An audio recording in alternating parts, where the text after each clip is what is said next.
അപ്പോൾ അതിനായിട്ട് ഞാനിവിടെ കണ്ടോ ഒരു വാഴപ്പൂ എടുത്തിട്ടുണ്ട്. അപ്പോൾ ഇതിലുള്ള ഇതളുകളാണ് നമ്മളിപ്പോൾ എടുക്കാൻ പോകുന്നത്. കണ്ടോ, ഇതൊക്കെ നമ്മൾ എടുത്ത് വെച്ചിരുന്നിട്ട് നമുക്ക് വേണമെങ്കിൽ ഫ്രൈ ചെയ്യാം. ഇതിനകത്തുള്ള ഒരു നാര് പോലത്തെ ഭാഗം നമ്മളെടുത്ത് മാറ്റുമല്ലോ, അതെടുത്ത് നമുക്ക് ഫ്രൈ ചെയ്യാം. നല്ല ടേസ്റ്റായിരിക്കും. തോരൻ വയ്ക്കാം, ഇതൊക്കെ ചെയ്യാം കേട്ടോ. ഇതിലിപ്പോൾ നമുക്ക് ഒരു 5 ഇതളുകൾ മാത്രം മതി. നമ്മൾ ആദ്യം കാണുന്ന ഈ ഇതളുകളൊക്കെ നമ്മൾ കളയാറാണ് പതിവ് അല്ലേ, ആദ്യം കാണുന്നതൊക്കെ. പിന്നീടുള്ള ഇതളുകളാണ് നമ്മൾ കട്ട് ചെയ്യുന്നത്. ഇതിപ്പോൾ ആദ്യമുള്ള ഇതുപോലെ ഒരു 5 എണ്ണം ഞാൻ എടുത്തേക്കാം. അപ്പോൾ കണ്ടോ, ഞാൻ 5 എണ്ണം എടുത്തിട്ടുള്ള നീറ്റായിട്ട് വാഷ് ചെയ്തിട്ട് വരാം. കണ്ടോ, നമ്മൾക്കിപ്പോൾ ഒരു വാഴപ്പൂ വാങ്ങിക്കുകയാണെങ്കിൽ എത്ര കറി ഉണ്ടാക്കാമെന്ന്. ഇതിനിപ്പോൾ ഇതിനകത്തുള്ളതൊക്കെ ഇതുപോലത്തെയൊക്കെ എടുത്തിട്ട് നമുക്ക് ഫ്രൈ ചെയ്യണമെങ്കിൽ ചെയ്യാം. പിന്നെ ഇതൊക്കെ എടുത്ത് മാറ്റി ഇതിനകത്ത് ചെറിയൊരു കൂമ്പ് കാണുമല്ലോ, ചെറുതായിട്ട് വൈറ്റ് കളറിൽ, അത് നമുക്ക് തോരൻ വയ്ക്കാൻ എടുക്കാം. അപ്പോൾ ഒരു വാഴപ്പൂ കൊണ്ട് എന്തൊക്കെ ഉപയോഗമുണ്ടോ. ഇത് നമുക്ക് ആദ്യം ഇതിൻ്റെ ഈ ഇതളുകൊണ്ട് നല്ലൊരു റെസിപ്പിയാണ് ഉണ്ടാക്കാൻ പോകുന്നത്. അപ്പം ഞാനതെല്ലാം കഴുകിയെടുത്തിട്ടുണ്ട്. ഇതിപ്പോൾ മോളിൽ കാണുന്ന ഈ ഇതളുണ്ടല്ലോ, അത് വാടിയതാണ്. പിന്നെ നല്ലതല്ല എന്നുണ്ടെങ്കിൽ അത് കളഞ്ഞിട്ട് അതിനകത്തുള്ളത് എടുക്കാം കേട്ടോ. ഇത് കണ്ടോ, ഇതൊക്കെ നല്ല ഫ്രഷ് ആയിട്ടുണ്ട്. അപ്പോൾ ഏറ്റവും മോളിൽ നിന്ന് എടുത്ത ഒരെണ്ണം വാടിയതുപോലെ ഇരുന്നു, അത് ഞാൻ മാറ്റിയിട്ടുണ്ട്. അപ്പോൾ ഇതൊക്കെ നമുക്ക് ചെറുതായിട്ടൊന്ന് കട്ട് ചെയ്യണം. തീരെ ചെറുതാക്കേണ്ട ആവശ്യമില്ല, പകുതിയായിട്ട് കട്ട് ചെയ്യാം. അപ്പോൾ പെട്ടെന്നാവും കേട്ടോ. ഇതുപോലെ ഒരു ഇതെല്ലാം എടുത്തിട്ട് ഞാനൊന്ന് കാണിച്ചു തരാം. 3-4 എണ്ണം ഒന്നിച്ച് വെച്ചും കട്ട് ചെയ്യാം കേട്ടോ. തോരന് പോലെ ചെറുതായിട്ട് അങ്ങ് കട്ട് ചെയ്യണമെന്നൊന്നുമില്ല. കണ്ടോ, ഇതുപോലെ കട്ട് ചെയ്തെടുത്താൽ മതി. ഞാനെല്ലാം ഇതുപോലെ തന്നെ കട്ട് ചെയ്തേക്കാം. അപ്പോൾ കണ്ടോ, ഞാൻ ആ 5 ഇതളും ഇതുപോലെ കട്ട് ചെയ്ത് വെച്ചിട്ടുണ്ട്. ഇനി നമുക്കിത് ഒരു 3 മിനിറ്റ് ഒന്ന് തിളപ്പിച്ചെടുക്കണം. അപ്പോൾ നമ്മൾ വെള്ളം തിളയ്ക്കാൻ ഒരു 2 കപ്പ് വെള്ളം ഞാൻ തിളയ്ക്കാൻ വെച്ചിട്ടുണ്ടായിരുന്നേ. ഇതിന് ശകലം മഞ്ഞൾപ്പൊടി ഇട്ട് കൊടുക്കാം, കുറച്ച് ഉപ്പ് പൊടിയും കൂടി ഇട്ട് കൊടുക്കാം.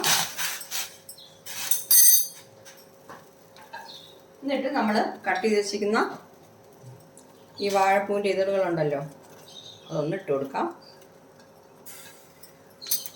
ഇതൊരു 3 മിനിറ്റ് നേരം തിളപ്പിക്കാം. അപ്പോൾ നല്ല സോഫ്റ്റ് ആവും.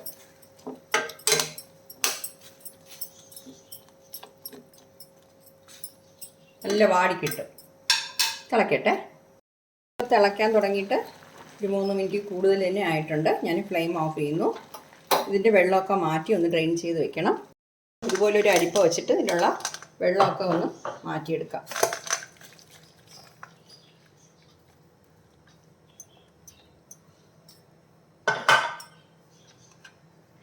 ഇരുന്നോട്ടെ. ഞാൻ അതിൻ്റെ വെള്ളമൊക്കെ മാറ്റി വെച്ചിട്ടുണ്ട്. ഇത് നിങ്ങൾക്ക് വെള്ളം ഊറ്റിക്കളയാൻ ഇഷ്ടമില്ല എന്നുണ്ടെങ്കിൽ നിങ്ങൾ എന്ത് ചെയ്യണം, ആവിയിൽ വെച്ചും വേവിക്കാം. നമ്മൾ ഇഡ്ഡലിയൊക്കെ ഉണ്ടാക്കുമല്ലോ, ആ പാത്രത്തിൽ വെച്ചിട്ട് ഒരു 5 മിനിറ്റ് വേവിച്ചെടുത്താൽ മതി. അപ്പോൾ ഇങ്ങനെ വെള്ളം ഊറ്റിക്കളയണ്ട, അങ്ങനെയും ചെയ്യാം. അപ്പം ഞാൻ ഇങ്ങനെയാണ് ചെയ്യുന്നത്. അടുത്തായിട്ട് ഞാനൊരു പാൻ ചൂടാക്കാൻ വെച്ചിട്ടുണ്ട്. അതിൽ വന്നിട്ട് 2 സ്പൂൺ എണ്ണ ഒഴിച്ചു കൊടുക്കാം. ഞാൻ വെളിച്ചെണ്ണയാണ് എടുക്കുന്നത്. എണ്ണ ഒന്ന് ചൂടാകട്ടെ. എണ്ണ ചൂടായിട്ടുണ്ട്. ഇതിൽ 2 ടേബിൾ സ്പൂൺ ഉഴുന്ന് പരിപ്പ് ഇട്ട് കൊടുക്കുന്നു. അത് കഴിഞ്ഞിട്ട് 2 ടേബിൾ സ്പൂൺ തോരൻ പരിപ്പ് അല്ലാന്നുണ്ടെങ്കിൽ കടലപ്പരിപ്പ് വേണമെങ്കിൽ നിങ്ങൾക്ക് ചേർക്കാം.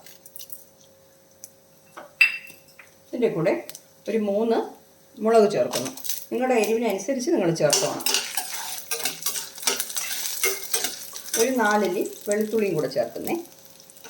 വെളുത്തുള്ളി നിങ്ങൾക്ക് ആവശ്യമുണ്ടെങ്കിൽ നിങ്ങൾ ചേർത്താൽ മതി. അത് ഇഷ്ടമുണ്ടെങ്കിൽ ചേർത്താൽ മതി. അത് ഓപ്ഷനിലാണ്, കുഴപ്പമില്ല. അപ്പോൾ ഫ്ലെയിം കുറച്ച് വെച്ചിട്ട് ഈ പരിപ്പുകളൊക്കെ ഒന്ന് ചുമക്കണം. അതുവരെ ഒന്ന് വറുത്തെടുക്കാം. നമ്മുടെ പരിപ്പുകളൊക്കെ ആവശ്യത്തിന് ചുമന്നിട്ടുണ്ട്. ഞാൻ ഫ്ലെയിം ഓഫ് ചെയ്തു. ഇത് ഒരു മിക്സിയുടെ ജാറിൽ മാറ്റാം. കണ്ടോ, ഞാൻ മിക്സിയുടെ ജാറിൽ മാറ്റിയിട്ടുണ്ട്. ഇത് തണുത്തതിന് ശേഷമേ നമ്മൾ അരയ്ക്കുള്ളൂ. അപ്പോൾ ഈ എണ്ണയിൽ തന്നെ ബാക്കിയുണ്ട്. അപ്പോൾ ഈ എണ്ണയിൽ തന്നെ നമുക്ക് കടുക് വറുക്കാനും എടുക്കാം. കൂടെ ഞാൻ ഒരു 1/4 കപ്പ് ചിരകിയ തേങ്ങ ചേർക്കുന്നുണ്ട്. 1/4 കപ്പ് മതി. പിന്നെ വന്നിട്ട് ശകലം പുളി ചേർക്കാം. ഇത്രയും പുളി മതി കേട്ടോ, ചെറിയൊരു നെല്ലിക്ക സൈസിന് പുളി. പിന്നെ ഉപ്പ് വന്നിട്ട് നോക്കി ചേർത്തോണം. എന്നുവെച്ചാൽ വാഴപ്പൂ വേവിക്കുമ്പോൾ നമ്മൾ ഉപ്പ് ചേർത്തിട്ടുണ്ട്. അത് കാരണം ഞാൻ കുറച്ച് ഉപ്പ് ഇടുന്നു. വേണമെങ്കിൽ പിന്നെ നമുക്ക് ചേർത്തോളാം. ഓക്കെ.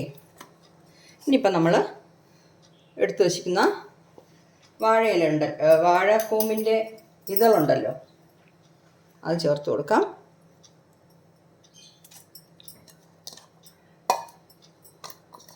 നിങ്ങൾക്ക് എത്രയാണോ ലൂസായിട്ട് നിങ്ങൾക്ക് ഈ ചമ്മന്തിയെന്ന് നമ്മൾ ഉണ്ടാക്കാൻ പോകുന്നത് ആവശ്യം, അതിന് തക്കവണ്ണം ശകലം വെള്ളം ചേർത്തിട്ട് നമ്മൾ അരച്ചെടുക്കണം. കുറച്ച് ലൂസായിട്ട് വേണോ ഇല്ല ഒരു കട്ട ചമ്മന്തിയുടെ ഇതിൽ വേണോ എന്നുള്ളത് അതൊക്കെ നിങ്ങളുടെ താല്പര്യമാണ്. ഞാനിതൊന്ന് അരച്ചെടുക്കാം. കണ്ടോ, ഞാനത് നല്ലപോലെ അരച്ചെടുത്തിട്ടുണ്ട്. ശകലം ഒരു 1/4 കപ്പ് വെള്ളം ചേർത്തു കേട്ടോ.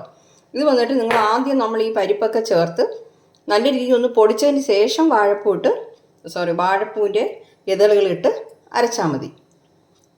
ഓക്കെ, അപ്പോൾ നിങ്ങൾക്ക് ഈ ഇടയ്ക്ക് ഈ പരിപ്പ് കടികൊള്ളത്തില്ല.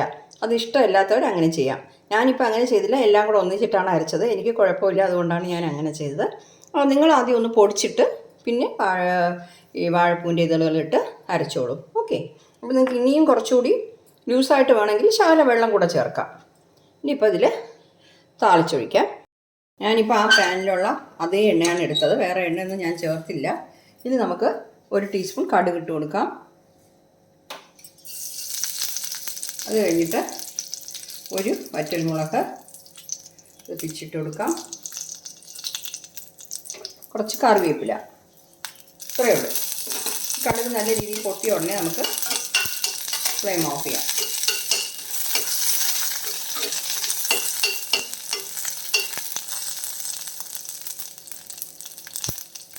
അപ്പോൾ ഇത് നമ്മളിനി ഫ്ലെയിം ഓഫ് ചെയ്യുമ്പോൾ അതിൻ്റെ കൂടെ ചേർക്കാം.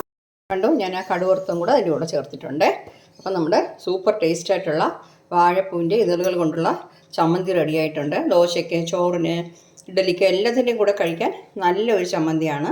അപ്പോൾ നിങ്ങൾ ഈ വാഴപ്പൂവിൻ്റെ ഇതളുകൾ എടുക്കുമ്പോൾ ആദ്യം മുകളിലുള്ളതൊക്കെ മാറ്റിയിട്ട് കുറച്ച് അകത്തുള്ളത് നല്ല ഫ്രഷായിട്ടുള്ളതും അതുപോലെ കുറച്ച് തീരെ ഇങ്ങനെ ഡ്രൈ ആവാത്ത ഇതളുകൾ നോക്കി എടുക്കാൻ ശ്രമിക്കണം കേട്ടോ. അത് ഇച്ചിരി കൂടി നല്ല ടേസ്റ്റ് ആയിരിക്കും.